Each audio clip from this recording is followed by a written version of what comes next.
আসসালামু আলাইকুম প্রিয় দর্শক শ্রোতা, আজকে আপনাদের যে দৃশ্যটি তুলে ধরতে চলেছি আপনাদের মাঝে, এটা হচ্ছে রাজশাহী দুর্গাপুর উপজেলার সাইবার গ্রাম। তো প্রিয় দর্শক, আপনি ছবির থাম্বনেল দেখে বুঝতে পারছেন যে কী ধরনের ভিডিও আজকে আপনাদের মাঝে তুলে ধরতে চলেছি।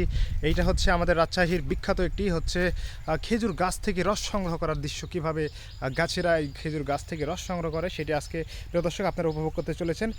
তো চাচার সাথে একটু কথা বলার চেষ্টা করবো। আসসালামু আলাইকুম চাচা। চাচা, আপনি কেমন আছেন? ভালো। আচ্ছা, আপনাকে দেখলাম এই যে খেজুর গাছে কত কষ্ট করে উপরে উঠলেন এবং এই যে কর নিয়ে যাচ্ছেন গাছ লাগানোর জন্য। আপনি অ্যাকচুয়ালি আপনার একটু পরিচয়টা দেবেন। আমার বাড়ি হচ্ছে ঝালুকা, আমার নাম হচ্ছে জিলুর রহমান। আর কত বছর ধরে আপনি এই কাজে নিয়োজিত আছেন? আমি মোটামুটি 15 বছর হলো। প্রিয় দর্শক শ্রোতা, দেখতেই পাচ্ছেন কতটা অভিজ্ঞ চাষি তিনি। 15 বছর ধরে এই খেজুর গাছ লাগানোর কাজে নিয়োজিত রয়েছেন এবং তার গাছে ওঠার দক্ষতাটা আপনারা একটু দেখলেই বুঝতে পারবেন তিনি কতটা দক্ষ।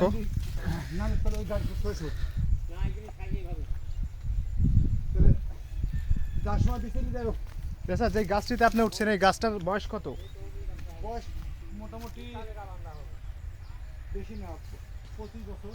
হ্যাঁ, 25 বছর। প্রিয় দর্শক শ্রোতা, এক একটি খেজুরের গাছ এখানে দেখছেন, প্রায় গাছগুলো অনেক বড় বড় গাছ, যেগুলো 25 বছর ধরে প্রায় এই জমিনে অবস্থান করছে। এখান থেকে বিভিন্ন চাষিরা কিন্তু রস সংগ্রহ করে থাকেন। আর এই রস থেকে যে সমিষ্ট খেজুর গুড় তৈরি হয়, এটা বাংলাদেশব্যাপী সারা বিশ্বে কিন্তু যোগান দেয়। প্রিয় দর্শক, আপনারা জেনে থাকবেন বাংলাদেশ সহ বিশ্বের বিভিন্ন জায়গায় কিন্তু আমাদের রাজশাহীর বিখ্যাত খেজুর গুড় কিন্তু এটা আমরা দেখতে পাই, রপ্তানি হয়।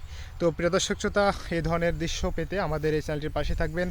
আর কে কোথায় থেকে এই দৃশ্যগুলো দেখছিলেন সেটা অবশ্যই কমেন্ট করে জানাবেন।